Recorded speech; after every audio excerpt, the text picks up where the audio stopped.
بسم اللہ الرحمن الرحیم، الحمدللہ وحدہ والصلاة والسلام علی من لا نبی بعدہ، اما بعد۔ معزز و محترم سامعین و ناظرین، السلام علیکم ورحمۃ اللہ وبرکاتہ۔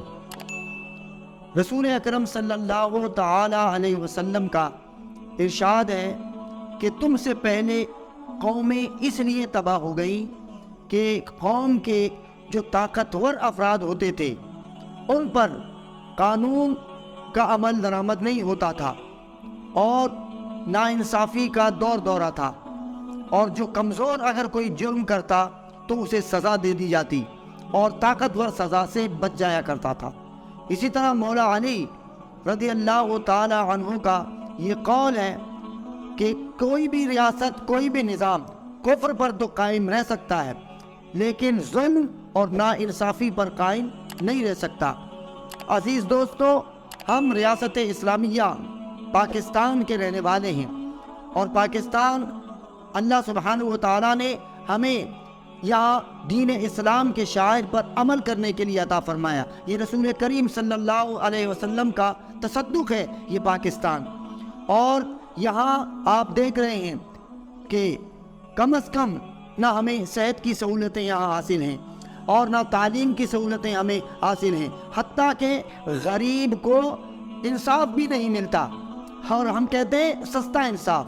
اسلام سستے انصاف کی بات نہیں کرتا، اسلام مفت اور دہلیز پر انصاف دینے کی بات کرتا ہے اور وہ فراہم کرتا ہے۔ قرآن مجید فرقان حمید کی سورہ نحل کی آیت نمبر 90 اللہ سبحانہ و تعالیٰ نے فرمایا ان اللہ یأمر بالعدل والاحسان، کہ بے شک اللہ تعالیٰ تمہیں عدل اور احسان کا حکم دیتا ہے۔ سورہ شورى میں اللہ تبارک و تعالیٰ نے ارشاد فرمایا قل امر ربی بالقسط، اے حبیب صلی اللہ علیہ وسلم آپ لوگوں کو بتا دیں، فرما دیں کہ اللہ تبارک و تعالیٰ تمہیں انصاف پر قائم رہنے کا حکم دیتا ہے، یعنی انصاف کرنے کا۔ اور ایک اور مقام پر ارشاد فرمایا وَأُمِرْتُ لِأَعْدِلَ بَيْنَكُمْ، یہ بھی سورہ شورى کی آیت نمبر 15 ہے۔ فرمایا رسول اللہ صلی اللہ علیہ وسلم کہتے ہیں کہ اللہ نے مجھے حکم دیا، وَأُمِرْتُ، مجھے حکم دیا گیا، لِأَعْدِلَ بَيْنَكُمْ، کہ میں تمہارے درمیان عدل کروں، انصاف کروں۔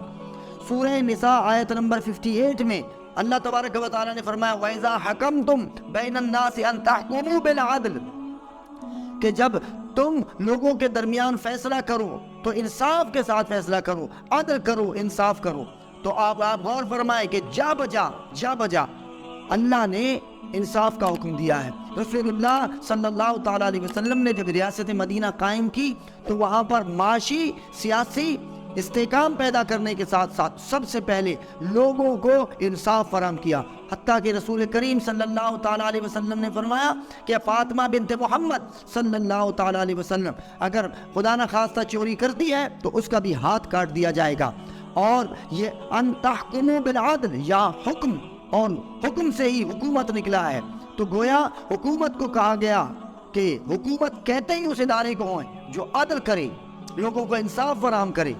ہمارے یہاں 74-77 سالوں سے کوئی انصاف نہیں ہے، غریب جیلوں میں سڑ جاتا ہے اور طاقتور لوگ بڑے آرام سے، اسی لیے کہتے ہیں کہ ہمارے ملک کا قانون ایک ایسا مکڑی کا جالا ہے کہ اس میں سے طاقتور کیڑے مکوڑے تو نکل جاتے ہیں اور جو کمزور ہوتے ہیں وہ پھنس جاتے ہیں۔ تو انصاف کے ساتھ اور زندگی کے ہر گوشے میں عدل ہونا چاہیے۔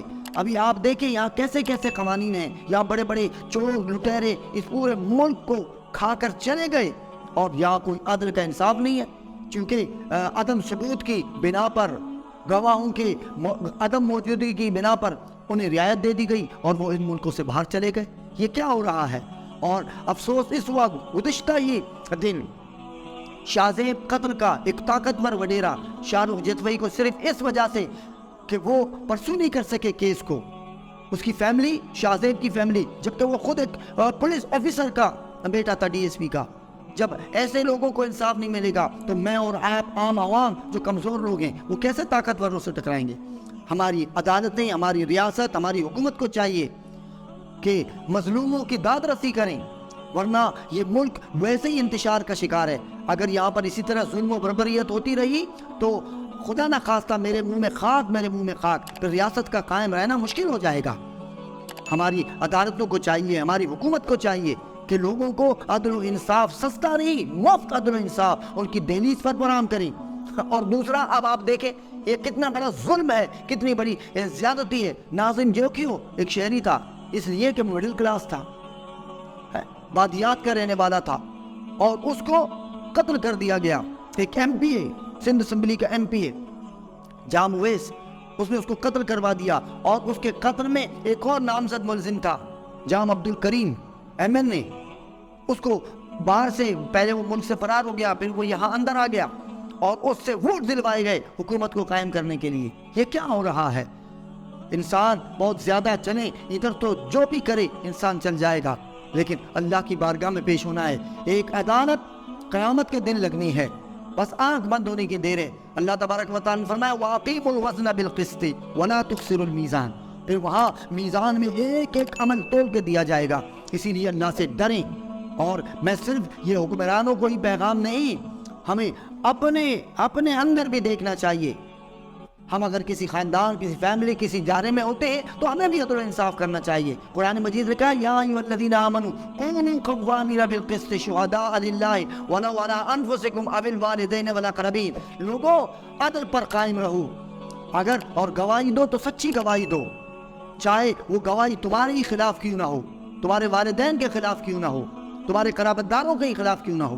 ہمیشہ عدل و انصاف کی بات کریں۔ جب عدل و انصاف پر قائم رہیں گے یہ معاشرہ بھی قائم رہے گا، یہ ملک بھی قائم رہے گا۔ اللہ سبحانہ و تعالی میرے ملک کو ہمیشہ تا قیام قیامت قائم و دائم رکھے۔ والسلام علیکم ورحمۃ اللہ وبرکاتہ۔